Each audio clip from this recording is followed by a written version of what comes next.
Bonjour à toutes et bonjour à tous. Nous sommes aujourd'hui le jeudi 1er avril, il est 14h13 et je fais ma première vidéo de cette nouvelle série qui s'appelle le Club des Trois.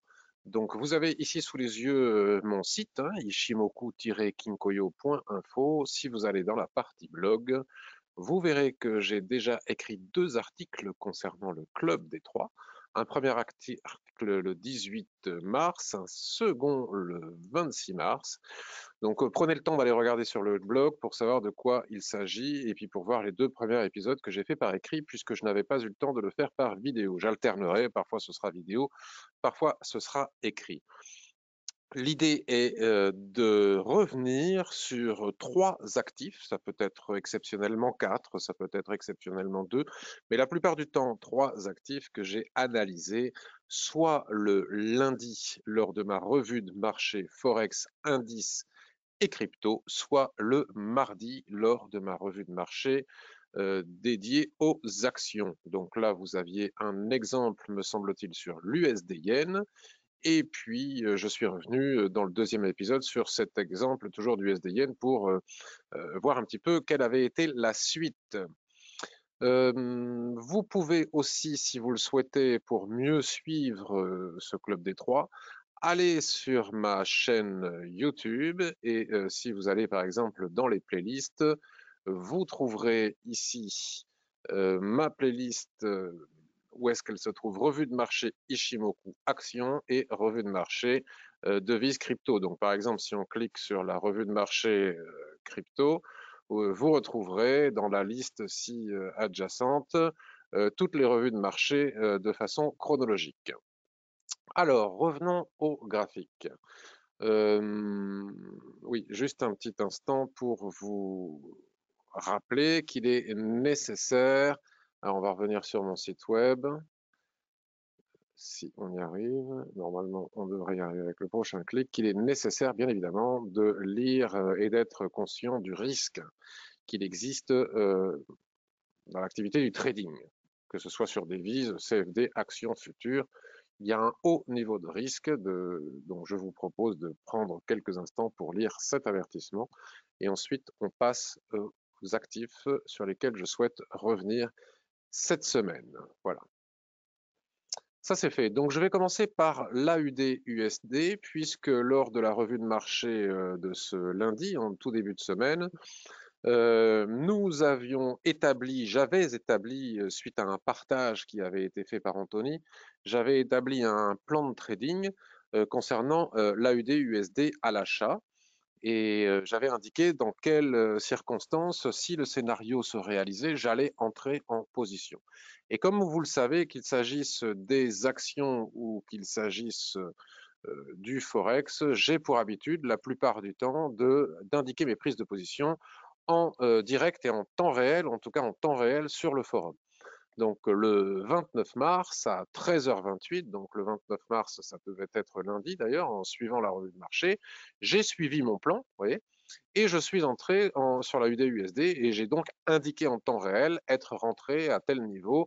Et là, j'avais indiqué que le stop et le TP étaient écrits sur le graphique. Donc si on va regarder sur le graphique, vous voyez, je suis entré, j'ai indiqué le niveau, j'ai indiqué où était mon niveau de stop et j'ai indiqué quel était mon objectif 0,7674 suite à l'analyse que j'avais faite le matin même, qu'avait partagé avec nous Anthony et que j'ai fait mienne. Alors, si on revient sur ce trade, on va essayer de le retrouver. Alors, le problème, c'est que je ne le vois pas ici sur le 15 minutes. On a dit que c'était le 29 mars. Donc le 29 mars, le voici. Comme vous pouvez le constater, puisque je ne peux pas tricher, en indiquant mes prises de position en temps réel, je ne peux pas montrer que ceux qui gagnent et cacher éventuellement ceux que j'aurais perdus. Donc je suis bien indiqué, je suis bien entré au point indiqué sur le forum et j'ai été stoppé. Je n'ai jamais atteint l'objectif. J'ai été stoppé sur mon niveau de stop, exactement là où je l'ai indiqué sur le forum. Alors, je souhaitais revenir sur ce trade parce que, en réalité, j'ai commis une sévère erreur et il est sympathique aussi et très formateur de voir que même quelqu'un qui prétend maîtriser l'Ishimoku peut malgré tout encore commettre des erreurs. Et puis finalement, ce qui est super sympa dans cet exemple, c'est que l'erreur ne vient pas de l'Ishimoku ou d'une mauvaise interprétation ou une mauvaise analyse, d'une mauvaise interprétation de l'Ishimoku, mais bien évidemment d'une très mauvaise analyse de ma part et d'une négligence de points extrêmement importants qu'il ne faut certainement pas négliger. Donc, je voulais arriver à 0,76, quelque chose par là. Bon, j'ai été stoppé immédiatement. J'ai essayé de comprendre pourquoi parfois on fait des analyses, on établit de fortes probabilités. L'analyse, on la considère quand même bonne, mais comme il n'y a pas de certitude sur dans le domaine du trading, on peut malgré tout perdre un trade. C'est le jeu, c'est la règle, et c'est pour ça que nous avons un stop loss et un money management. Mais aussi parfois, on fait des erreurs importantes, et là, ça va vous sauter aux yeux. Si je reviens sur le H4 chercher mon point d'entrée qui est ici, vous voyez, on peut observer ensemble que, écoutez, c'était tout à fait mal. J'ai absolument pas bien regardé, pas correctement fait mon analyse, j'ai négligé des choses essentielles. On n'entre jamais, surtout quand c'est juste immédiat. Vous voyez, je suis entré ici à 0,7650. C'est bien ça, hein, 0,7650. Et regardez, juste au-dessus, il y a une Kijun-sen. Si on trace une ligne en extension à partir de cette Kijun-sen, on va le faire pour que les choses soient très claires, parce que c'est comme ça que l'on procède avec les Shimoku. On voit bien que je n'avais pratiquement aucune chance de gagner mon trade, ou en tout cas, si je me pose la sacro-sainte question avant d'entrer en position, est-ce que j'ai une forte probabilité de gagner mon trade? On voit bien que la réponse est non, et donc je ne devais pas entrer en position. On n'entre pas sous une extension de Kijun plate et en plus sous une extension de SSV plate, ça ne se fait pas. Mais admettons que ce soit la seule erreur, mais en général, quand on commet des erreurs, on les commet en série. Si j'avais aussi regardé le graphique daily, j'aurais vu exactement la même chose, ou en tout cas quelque chose de similaire. Observez, admettons que j'ai mal vu le graphique H4, Ishimoku me donne une dernière chance et une seconde chance plutôt d'ouvrir les yeux. J'ai ici aussi, exactement sur le même niveau, un plat Kijun-sen, à partir duquel, si je trace une droite en extension, je vois qu'elle passe pile poil au niveau de mon point d'entrée. D'ailleurs, ça n'a pas raté. Les prix ont dessiné un doji, ont dessiné une étoile du soir et sont repartis par le bas. Donc voilà comment est-ce que l'on peut commettre des erreurs. Et encore une fois, la très très bonne nouvelle, c'est que ce n'est pas l'Ishimoku qui m'a donné un faux signal, c'est que je n'ai pas respecté les règles basiques de base, cruciales, essentielles, que tout le monde est capable de voir et de comprendre, c'est-à-dire qu'on n'entre jamais sous une résistance qui est constituée par l'extension d'un plat Kijun, à la fois sur cet exemple sur le daily et à la fois, comme on vient de le voir ensemble, sur le H4. Voilà pour le retour de l'analyse et plan de trading AUD-USD que j'ai exécuté, que j'ai montré à tout le monde en temps réel comme je le fais sur le forum. Et voilà pour l'explication de la perte. Ce jour même, le lundi, j'ai aussi analysé le DAX. Alors là, ça va être assez rapide.